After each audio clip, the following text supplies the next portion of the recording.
my above average crew. Today I want to talk about my favorite Facebook watch show, Ball in the Family. So for anybody that doesn't know, I love me some LeVar and I watch this show religiously. So I wanted to start doing recaps. So really 5-point recaps, something short and sweet. And here are my 5 points. The first one is Gelo's decision. So we open up with a recap from the last episode where Gelo is deciding between putting his chances up and trying to show interest in joining the G League versus going ahead and going with the sure thing and playing for the London Lions for a year or two. Lonzo sits back and says, hey, I think you should go ahead and go overseas for a bit. You know, if you get washed up in the G League or if things don't go out your way, then your stock goes down overseas. And pretty much he's saying it's just going to be an even harder battle. Go ahead, make a name for yourself overseas, and then try. Well, I did some research after this episode, and because remember, this episode is aired about in December of 2018, so they're about 2 months behind. So I saw that so far he has not been picked up this season by the G League. And so he will most likely have to wait until the summer to see where he lands in the G League. What's going to happen is there's going to be the NBA draft, and then the players that are going undrafted, the G League is going to pick them, and then depending on how their teams look after that, then they will see who they're going to pick outside of that. So I'm over here wondering, because Lamelo is in talks of going to college, and apparently neither him nor Gelo took money when they were playing overseas, so that is kind of their workaround. They were not paid, so therefore, although they played in a professional league, they did not get paid. And that was the stipulations for being able to go back to high school and go back to the NCAA, because he's not a quote-unquote paid professional. So I'm wondering if he's going to kind of go back. And we'll touch on how he's feeling about college in a minute, but I think that might be one of his best options. But I don't know. We'll see. I get it. He wants to be in the United States. Living overseas is hard, especially when you're by yourself. It's just not what everybody wants to do. So I get it. He wants to be in the United States. And the G League was his best bet. But we'll see. Number 2 is the Big Baller brand merch. So the Lady Ballers is going to be in the forefront for a 2019 build-out. And Tina is going to be able to take a bigger role. As she's gotten better and her vocabulary has improved, she can better explain what she wants as far as styles and things like that. And we saw that in the episode. She was actively excited when she saw certain styles, and for the other ones, she was able to say no. Now, if you remember, last season, Denise was supposed to be kind of taking a lead role, but after all the drama with her and Zoe, it seems like they have removed her privileges from being a designer for Big Baller brand. Point 3 is we meet Jaden. So Jaden is Gelo's girlfriend, and she makes her debut. She's amazing. I'm looking at the comments, and she's really a fan favorite. She's great because she and Gelo have a lot in common, so you can see he's kind of giddy, he's super in love, and she also keeps him in check. One of the things that she doesn't like is the amount of cursing that Gelo does, and you can hear her visibly say in the episodes, asking him to stop and helping him to improve and push himself. So everyone feels that this is a good look and that they will be going far. She's already a basketball player, committed to come play at UCLA, so we'll see what happens. Now, I must talk about LeVar and his shade throwing. So LeVar throws a little bit of shade and says, I really like her. I can't wait to meet her. She has her own thing going on. She's a baller. She's going to UCLA. She has her own name for herself. He was like, you've already done where you were just with the girl and she was riding your coattails and didn't want to do anything but take pretty pictures on Instagram all day. So that was the shade, but it is true. It looks like this is going to be a better fit, but had to go ahead and mention the LeVar shade.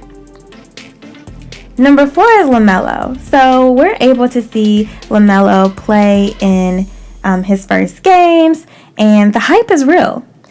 He's drawing a crowd, he's putting on a show, and he's in talks to go to college.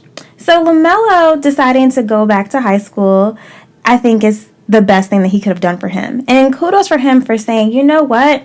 Although my dad has this league and I am the face of the league and the name of the league and their, star player, I think that what's best for me, for my ultimate goal, which is to get to the league, is for me to go back to high school and go the traditional route. And kudos for him to knowing that, because ultimately that's the end goal.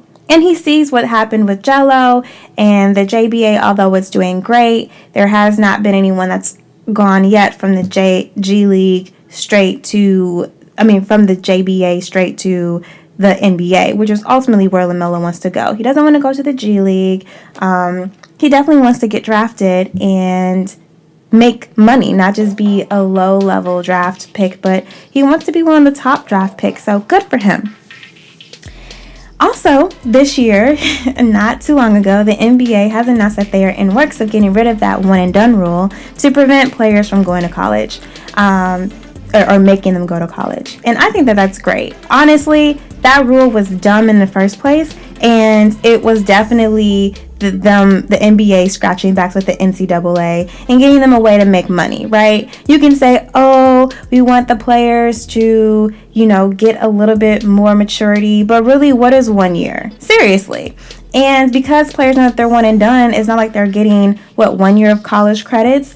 You still have 3 more. At the end of the day, anything can happen. People can get injured. People can, not pass all their classes and being eligible to play. There's so many things that can happen and so many politics that happen within college that if you're able to go to the league, go.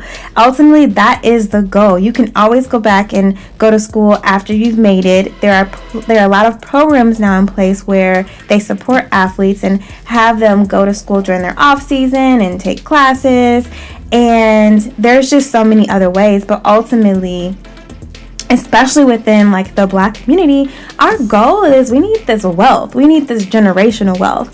And just having a college degree does not equate to generational wealth. At the end of the day, and this is a little off topic but still relevant, African American women are the highest group of going to college and have been for years over year. But that doesn't stop us having to deal with pay inequalities and glass ceilings and racism, both overt and covert, and all the stuff that stops us from securing said bag. So if you can secure the bag, get it. I also think that the coach is really good for him. I really adore how he is teaching him on and off the court fundamentals, making sure that he's able to understand the fandom and how to utilize that by going to schools and reading and talking to the kids and, not being so goofy where he's able to kind of turn it on and turn it off. And I really enjoy that. And it's a lot when you're young, but it's a great skill, and I think that this is going to take him far. And the last point is going to be them getting a house in Ohio. So, LeVar drops the ball on Lamelo while at dinner, and he says, hey, we're going to be buying a house. We want to be close to you, make sure that we can check up on you. Tina is going to be moving out there, and they're going to do that so that she can have an eye on him and be there and give him guidance without being cramped up in a hotel. And I don't know how he feels about it. I think that, who doesn't want their mom there? But because it's at a boarding school, he's kind of on college, and they're able to kick it and have a new level of freedom that he's never had before. Remember, even though he was with the JBA and going all across the different countries and all across the United States as well as abroad, he had his brother there, he had his dad there, his grandparents were there. There was literally someone that he either was related to, that he looked up to, and was a father or parent figure with him everywhere. And this, he's been able to really be out on his own and make a name for himself and have that freedom. And it's like, going from freshman year, living in the dorms, to having to go and live with your parents sophomore year. It's a bit of I don't know if I want to do this just yet. And I get it, but I think overall it'll be a good decision for him, especially if there's situations that he just needs to lean on his parents, lean on somebody, and or just maybe need a break and needs to get away from being, the star on campus. But overall, we'll see what happens. We saw a little bit of the preview in how LeVar was a little leery about leaving her in Ohio without him. So we'll see how that unpacks in the next episode. But let me know your thoughts. What do you think about the 5 points we discussed? Make sure that you hit that like button. Make sure you hit that subscribe button. And make sure that you leave a comment. And I will see you in the next video. Hello, my above average crew. I'm excited to bring to you my Turn Your Traffic into Money free opt-in. It's a 2-week email course where I bring to you my behind the scenes strategy of how I create and promote my courses, my blogs, how I give my one-on-one consulting services, and everything in between. I'm excited to share to you the tools I use to make Average Black Girl a well-engined machine. So go ahead and hop in and enjoy the ride.